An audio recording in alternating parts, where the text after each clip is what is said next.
Hello and welcome back to the show. Today is episode 630, and I am really excited to chat with my new friend, Chris Tompkins. Chris is a teacher, a TEDx speaker, a spiritual life coach, and LGBTQ inner advocate based in Los Angeles, California. More importantly, he's an uncle of 5. Chris believes all kids are the future and teaches social emotional learning throughout Southern California. Welcome, Chris. It's great to have you Yes. here today. Thank you. It's good to be here. Thank you for having me, Eric. So, you just wrote, or recently wrote, I should say, a very, very cool book, which I think is really a beautiful gift to the world. Thank you. Yeah. Raising LGBTQ Allies. It's been a few years journey, multiple years. But yeah, it was released this past summer, May 14th. So I'm really excited to be talking about it and having conversations and sharing my experiences with other people. Super. So, can you tell me, let's talk about the book for a minute. Can you tell me where the inspiration for writing this came from? Yeah. I love that question because it's interesting because I think that when you set out to do something, you kind of have this idea of like what the reason was. But really, it came from, it's kind of a combination of my own experiences of being an uncle, having nieces and nephews, being an LGBTQ advocate, and understanding that, once I became an uncle, that looked different. And also teaching social emotional learning for the past 6 years, and really understanding that depending on where I was teaching the curriculum, I would have to rewrite it for this particular population. And so, for instance, the reason I started teaching social emotional learning was because of my own experience as an LGBTQ youth, not getting maybe the necessary care that I really needed socially and emotionally. And so I remember first reading, I don't know if you've ever heard of Louise Hay. Okay, so I remember reading her book, You Can Heal Your Life. And I remember towards the very back of the book, I was flipping through, I was at a library. I remember flipping through, and there's a section where she was talking about gay men specifically. And I remember reading it, thinking that what she was talking about, because I had never heard of her prior, and I felt like like what she was saying was current today. But I remember the book looked old. It was a used copy. And I was like, that doesn't make sense. Like it looks really old, but like what she's talking about is like right now, current. So I remember flipping to the front of the book and it said 1983. And I remember having this like rush of awareness of, oh my gosh, if I could help bring these principles to LGBTQ youth, then maybe it could prevent some of the things that she's writing about that are still happening today around self-love, around acceptance and purpose and healing and forgiveness and all of those things. And so that's how I started teaching social emotional learning, specifically working at the LGBT Center, the homeless youth shelter, a lot of LGBTQ specific places here in Los Angeles. But the curriculum was written in a very heteronormative way. And so I would find that if I was teaching at a high school, as an example, I was teaching kind of just the general curriculum because I was with an organization. And so then if I was going to the LGBT Center, then I would need to rewrite it for that particular population. And so I thought this is an example of what I talk about in the book of heteronormativity and how pervasive it is. And so the book is really a combination of my experience teaching social emotional learning. And so the book was written through a social emotional framework, wanting to help the LGBTQ youth kind of with these principles, with parents and caregivers and people who work with youth to understand that, there are certain things that we really have to talk about more than just homophobia, more than just kind of the blatant, obvious things. It's more nuanced than that. Mm-hmm. That is such a good point. Can you give me an example of, like you said that you had to keep rewriting the curriculum based on who you were talking to, and you realized that wasn't really the right way to go about it. Yeah. Can you give me an example that might come to the top of your head of something that was in this curriculum, and then you said, wait, I have to adjust the wording for this group of kids that I'm working with? Yeah. So the curriculum is, so one of the classes that we would teach was called I Am Authentic. And so it was all about, because each class was based on kind of a specific topic that we were wanting to help, address. And so this particular class, I Am Authentic, we would use, it was experiential, excuse me. And so we would have the youth stand up and do exercises based on specific characters. And the idea was that we were helping them kind of understand different roles that there are in high school. No matter, what age you are, there are kind of certain cliques or groups. And so the roles were these very kind of basic boy, girl, cheerleader, football player. And that did not fit. When I would go to the LGBTQ Center here in Los Angeles and at the homeless youth shelter, if I was to ask the students to stand up and to assume that role, that would almost be kind of like offensive, that I was trying to put them in a box that they did not identify with. Yeah, it didn't mean anything to them. It didn't mean anything to them because that wasn't their experience. So then I would rewrite characters that they could see themselves represented. And the irony of the class is called I Am Authentic. And so it was really about, helping us realize that there are more ways of being in the world. And we really have to look especially as teachers, we really have to uncover our blind spots, because there are students in our classrooms and parents and caregivers, there are children in our families that we may be missing, misattuning to, because we're not considering the possibility. Absolutely. That they could be, LGBTQ. And so that's really kind of the hope with my book. That's really beautiful. I work with a fair number of parents who tell me that they have discovered that their child is questioning their sexuality or their gender identity or their orientation or all these different things. And, some are having an easier time working through that and some have a more difficult time. But I think to have this conversation about that helps parents and aunts and uncles and teachers and other people who love children to really help them to embrace all the different possibilities that a child might be or might discover they are. So it's really beautiful. Yeah, thank you. I think that in my own experience, I mentioned I'm an uncle, and I'm really, that's one of my, I love being an uncle, and just in my own experience of, I just, I'm really, and I think one of my gifts, if you will, is that I observe and I notice. And I think one of the things with my book is that I really center children's experiences. And so this for me was a book about from a kid's perspective, and from my own experience of being that little boy who felt completely missed and not seen. And so this book for me is like almost like a way that I'm like back to my little kid self of, these are the things that I would have really liked, and these are the things that I would have really appreciated. And one of the things that I've noticed, even just in my own with my nieces and nephews, is that it's so easy for us to want to be what our parents see us as. And I see it with my own nieces and nephews, and I know that my brother and sister, and I know that my family members are doing the best that they can, and they want to maybe do things differently than what their parents did when they were kids, and I know that they mean well, and it's not but, it's and we can sometimes still put some pressure on our kids because we just want to see them experience things maybe that we didn't experience. But I notice it that, kids they want to do what their parents want them to do. And so that can feel like not even words, like those aren't words that, my brother or sister have ever said to their kids. It's just more of this feeling. It's more of this, that glimmer in the parent's eye when they see the child doing something. But if the child's doing something because they see the glimmer in their parents' eye when they do that thing, then they're gonna lean more towards that. Yes. And so this for me is about helping parents and caregivers, and like you said, anyone who works with kids or loves kids, have that glimmer in their eye, even if it's the child's doing something that they didn't anticipate. That's such a good point.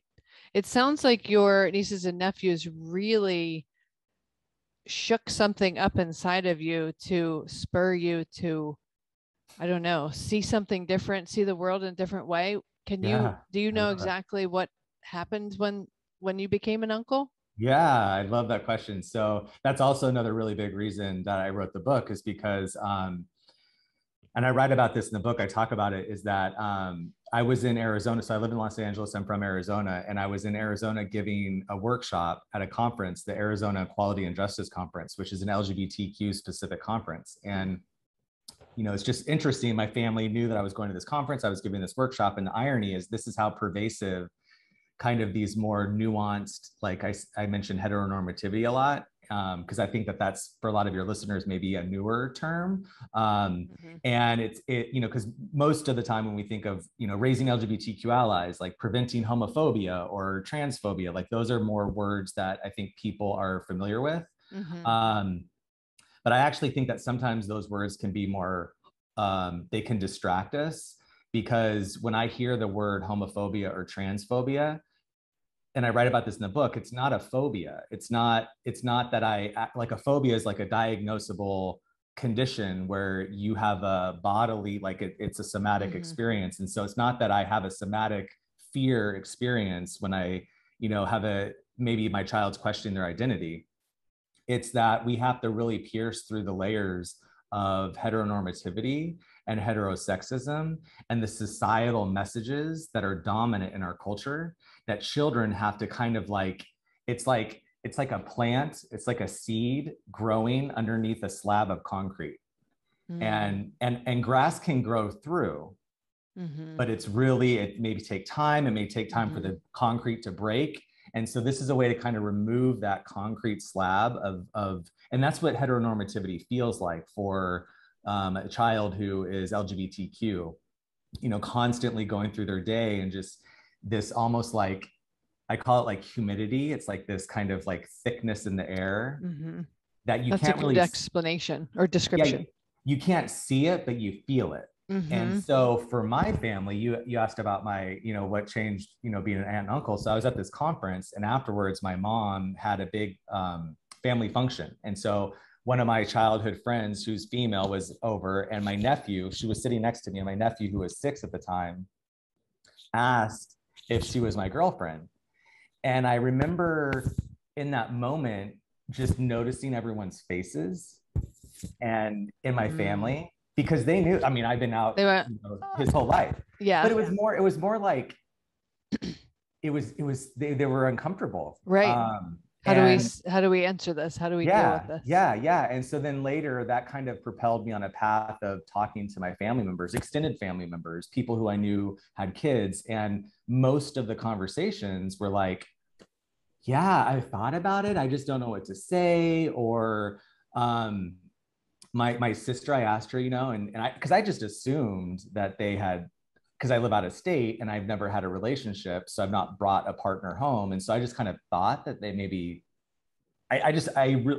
that's also an example of my own, of how heteronormativity affects me, myself, as a gay man. And so that's what I meant by that really changed my idea of what it means to be an uncle and what role I play in their lives.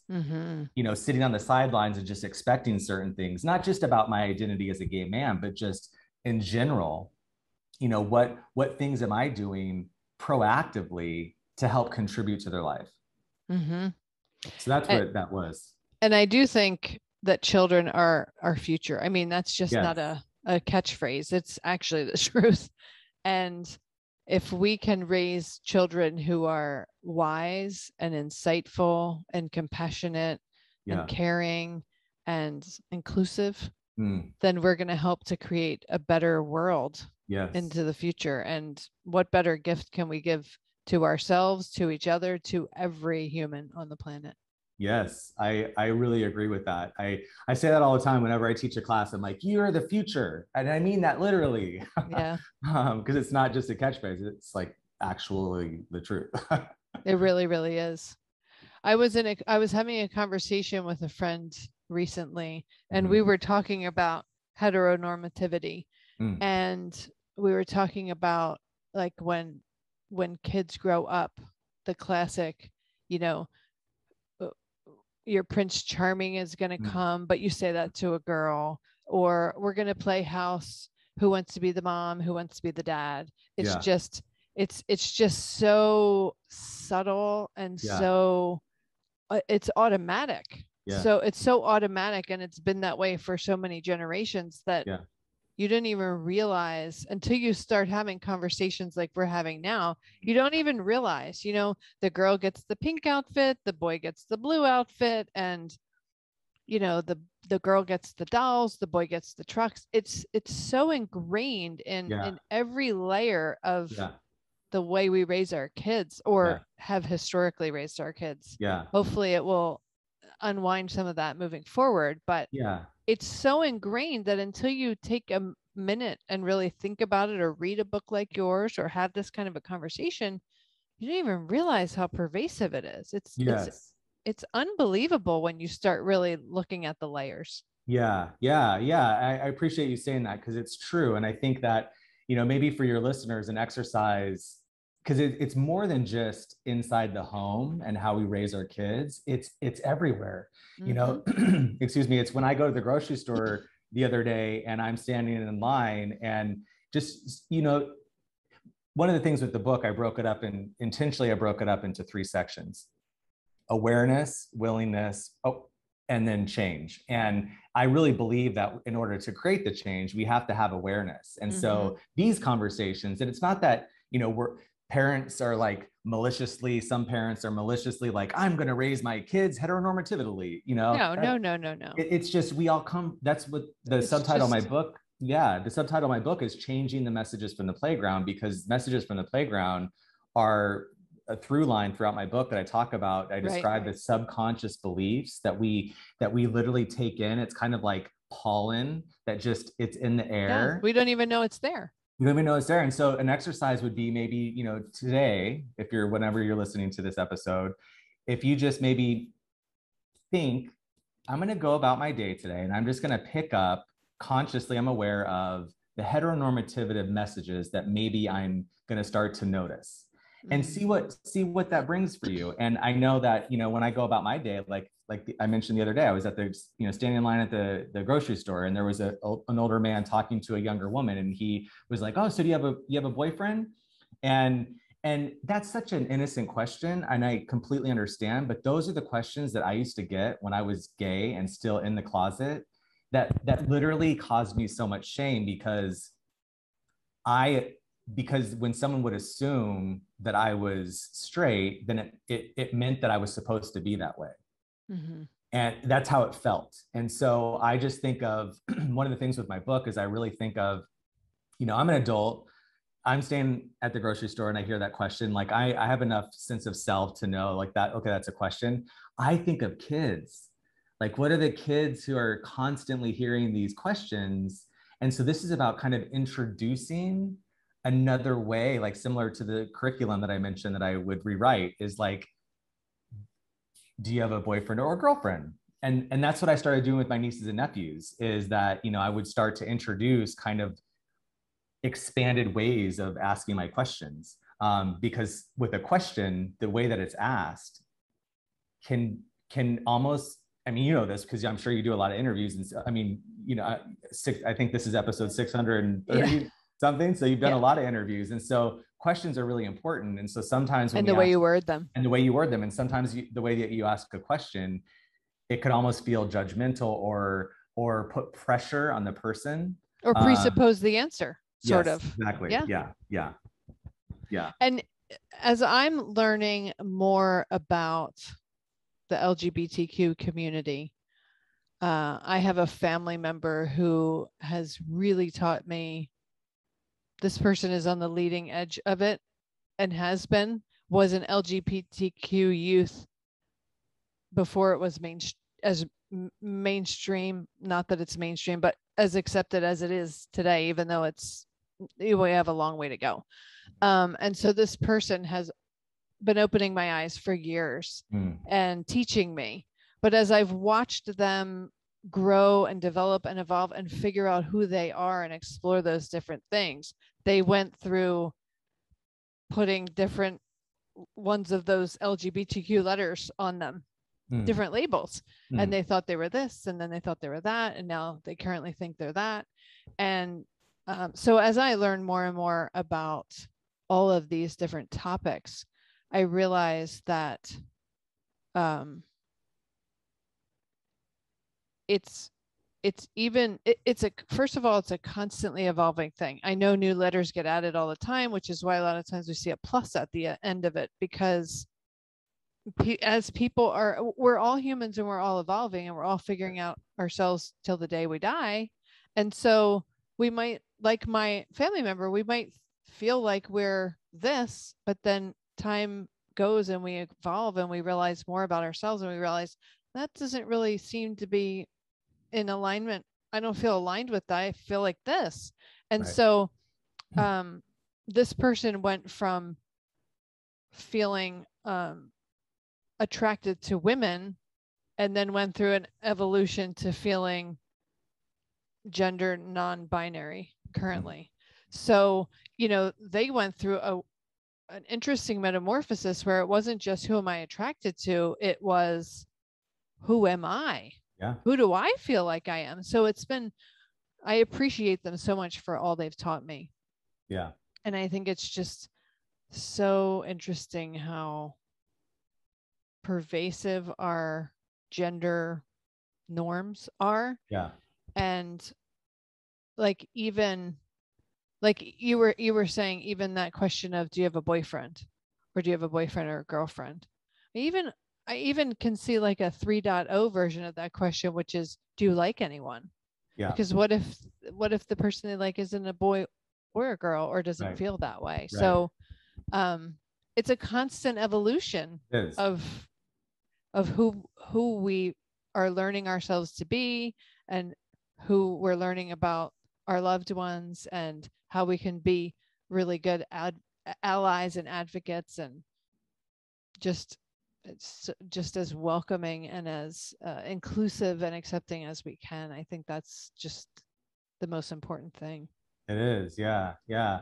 And we're gonna stumble, and so that's always constantly. That's also one of the purposes of the book is to allow ourselves some grace, because I think that in my own experience, after my nephew asked me that question, I started giving workshops throughout Los Angeles, and with a lot of professionals who work with kids, and I found that a lot of people don't want to acknowledge that they have biases or they have blind spots, because it means that, especially in a public kind of like a group setting, and that could be bring some shame. It could bring some like, I'm a good person, I see myself as a good person, so I don't want to intentionally cause anyone harm. Right.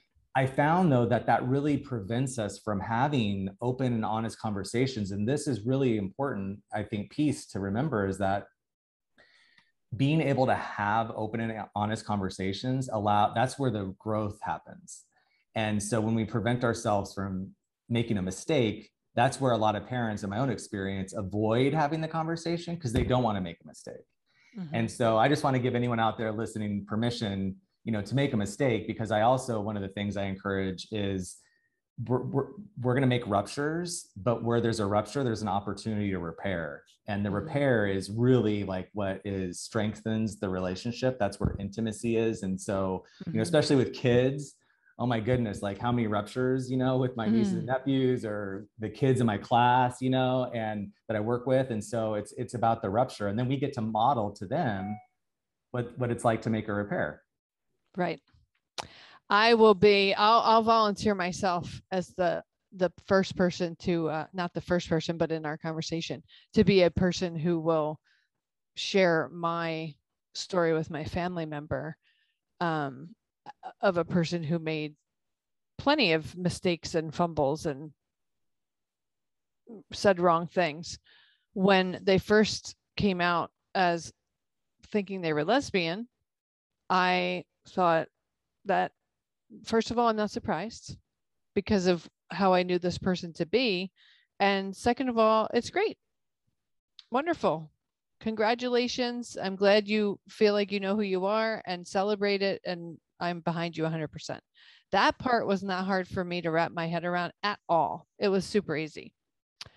But then when years went by and the evolution continued, and then this person announced that they were non-binary, that was much harder for me to wrap my head around, because I remember my family members saying a little bit before the announcement, I'm trying to give it to you guys in doses because you can't possibly take it all in at once. And I remember thinking, doses? What are you talking about, doses? Just spill it. Just tell me who you are. I can handle it. It's fine. And then they came out with this announcement. And I remember thinking, good Lord, I don't know. I can't wrap my head around this. I don't even understand it. I don't understand it. And so it was a holiday weekend, and I asked my family member to go to lunch with me. And I said, okay, tell me, educate me, explain it. I don't understand it. I'm having a hard time understanding how you can be born as one gender and then feel like you're both, or you're the other, or you're neither. I don't understand it. Just help me. And they did the best they could to try to explain it, and I think I have a better understanding of it now, or at least some concept of it more than I did then. But to switch the pronouns was the hardest thing. It was one of the most challenging things I think I've been asked to do. And I have no idea why. I can't even articulate why it was so hard. I mean, I kind of can, but it was so hard for me to have known this child literally since their birth, and to have changed their diapers and seen the feminine architecture or structure or whatever, and to have called this person she and her and all that stuff. And then now, years later, having to say they and them. And I stumbled a gazillion times. Mm-hmm. And I kept trying, and I kept saying she, I mean they, and her, no, I mean them, just constant. And it was hard. I'm still not 100% with it, but I'm pretty good. And it was frustrating. I found myself as a person who really wants to be an ally, and I love them. See, I just did it again. I love this person, and I want to be an ally for them as well as everyone. But I found myself at times thinking, I'm so frustrated by this. This is taking so much mental energy for me to constantly try to police my own thoughts and words. This is so annoying. And I will be very honest about that. But because I love that person so much, I love them so much, that I just had to force myself to keep getting through that resistance that was coming up in me. Like, I don't want to change. Well, I don't, I kept saying to myself, like arguing, I know you don't want to change, but if you love them, you better, because otherwise you're not accepting who they are. You have to change. So start practicing, mess up and catch yourself, and get better at it. And that's kind of where I live in that space now. But it's been a couple of year journey. And it's even shocking for me, because I feel like an open person who is very accepting and welcoming and inclusive. And that was a hard thing for me to kind of get my head around and like alter my own thinking and language. Yeah. And you bring up a lot of points. And I think that one of the things that I really hope to do with the book is that it requires a lot of emotional bandwidth for a young person, to really educate family members about their change. And so my hope with this book is to really help parents and caregivers to educate themselves, because I really believe that we can only take others as far as we've gone ourselves. And so sometimes this is about us going and learning and working through our stuff so that we can create a space for the person to kind of just be who they are without necessarily needing to teach others who they are. And I've kind of taken on this role, because I think this is part of my purpose, and I'm not saying that from like a martyr. I'm here to, but I don't mind educating It's your families. calling. I don't mind like talking to my family. I don't mind doing the emotional labor of really educating them about these kinds of particular topics. What I do hope, though, is that this can help parents and caregivers do the work so that the kids that they're raising or teaching don't have to do that emotional labor, because it is labor intensive. Oh, And yes. I've done enough work in my own life where I feel like I'm okay doing that. I've accepted that. And so I hope that families who are listening, who are going through maybe some gender identity changes or sexual identity discovery, the kids are discovering themselves, that the parent is really kind of maybe, and there are a lot of resources out there, a lot of places that you can go to as a parent or a caregiver and ask questions and get support. PFLAG, for anyone who's listening, has chapters all over the country, and you can go and there's support groups. And so that allows you to kind of maybe be like a few steps, like not ahead, but like a few, like you're tracking along with the person. And so you're kind of giving them the space to really be who they are without having to kind of constantly be the educator or the person who's giving you the information. Because I think that over time that could be kind of, especially for a kid, they have so many things going on in their life already. So many things. Yeah. I look, even now, I look at my kids. I went to back to school night. This is totally off topic, but I went to the meet your teacher back to school night. They're my youngest two are in high school, and I went from class to class, and each teacher told about, they use Google Classroom, but then they have this other platform where there's an outline of this thing and that thing. And then the next teacher says, well, I use Google Classroom, but I have this other platform where there's a calendar. And the next teacher's like, I use Google Classroom, but we have these two other platforms that we use for this and that. And I'm thinking, oh my gosh, they have to, just to be able to function in school, they have to know how to use like 8 different platforms. Yes. Before they even get to doing their work. They just have to know how to find it and put it back. And so I think today's kids have a lot of minutia that they have to wade through from on so many layers, like if you peel back the layers of an onion, just from navigating technology in school, let alone culture and all the normal friendships and who are you figuring out who you are, and then social media, that's a whole other conversation. But yeah, there's a lot on our kiddos. There's a lot on our kiddos and also on the parents and caregivers. I mean, I can't imagine, what it takes. I mean, parenting is no easy feat in general. And then so there's a lot of things that, parents today are. And so that's really what I believe that this conversation hopefully can help inspire and further conversations, other books that are out there, and just kind of keeping the momentum going. Because one of the things I really think is important is that, I often draw the parallels of, I grew up in a family with active addiction. And one of the things that I kind of see a lot of similarities is that I was very intuitive as a young child. I was very, I was very, because I had to be that way. And so I learned very quickly that the things that I was noticing, no one else was talking about. So somehow they must be wrong or bad, or I shouldn't talk about this. And so that's really my hope with this conversation, is that when kids, they're so intuitive and they're so insightful, and they're going through gender identity development, they're going through sexual orientation development naturally already. And they're looking for constant mirroring in the adults' lives that they're being cared for like a glimmer of like acknowledgement. And so my hope is that, similar to my family of not talking about addiction, that really took a toll on me, as an adult, like what that means in my relationships, and how I kind of like learn to trust.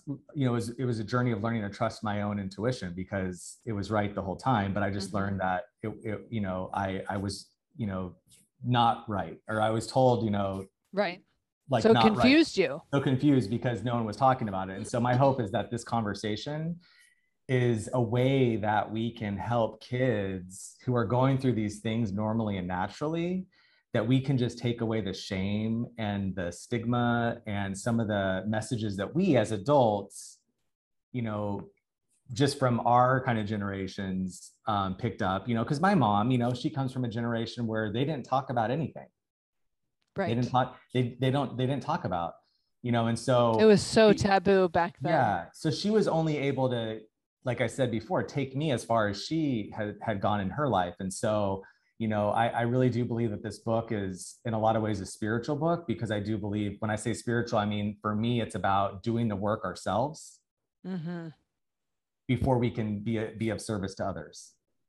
So true. And that applies to a much broader conversation of being a human than Yeah. whether we are LGBTQ allies. We Right. need to Right. do the work ourselves so that we can be of service to others. Yes. Yeah. Yeah. Yeah. That's very beautiful and very profound. I love it. Thank you. So Well, I believe this, it. I believe it to be true. I believe it and I agree 100%.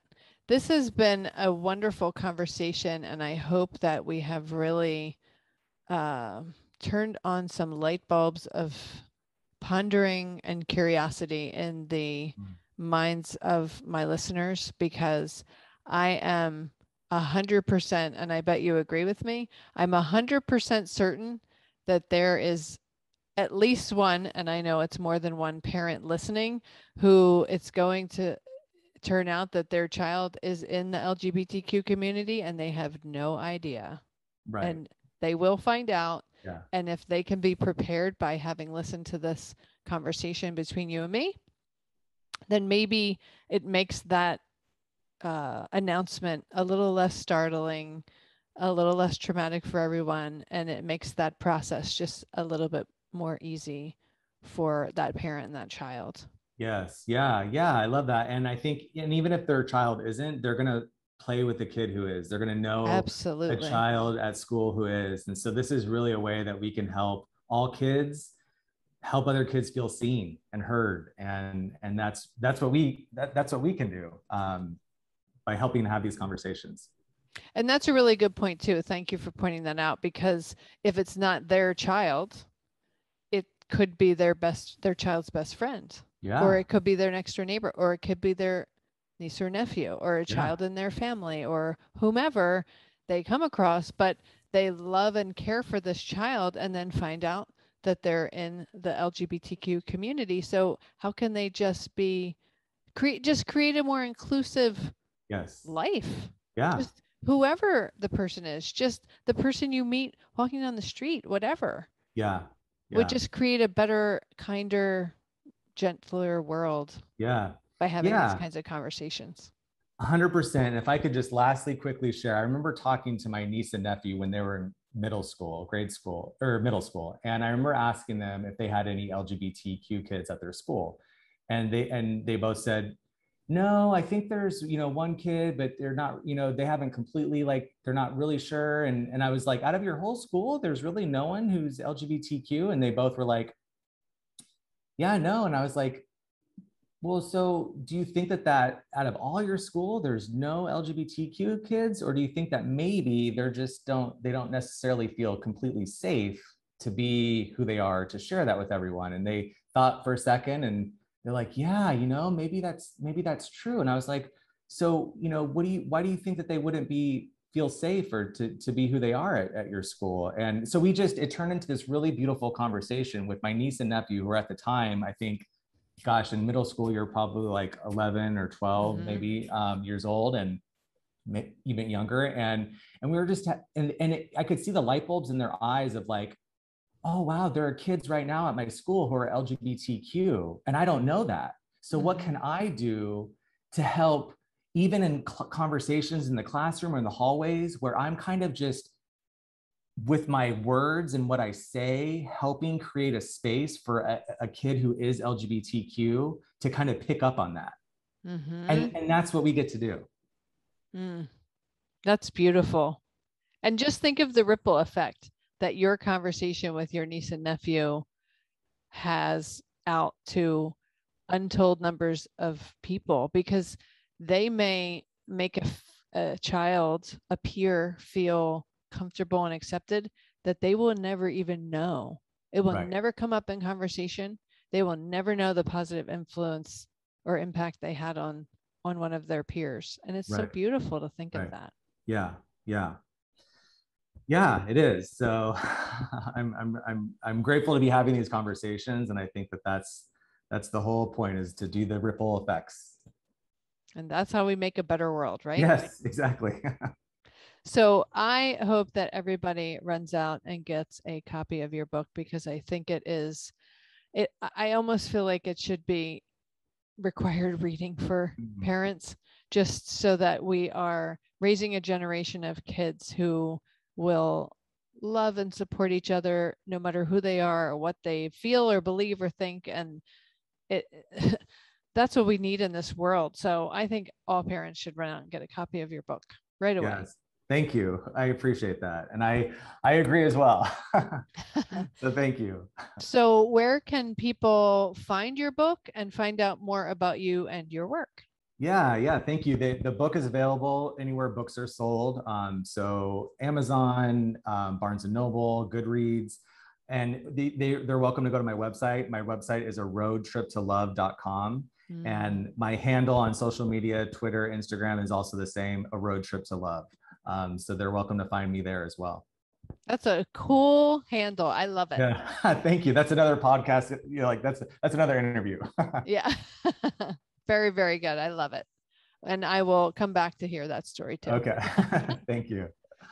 Well, thank you so much, Chris. It's been a pleasure talking to you today. And I hope that I feel like we've given my listeners some real value and some good food for thought after they press stop on this conversation. So thank you. It's been a lot of fun. And I hope everyone runs out and gets your book. Thank you so much. Thank you for having me. It was wonderful to be here.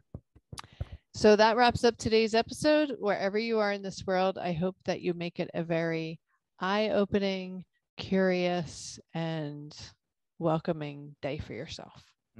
Beautiful.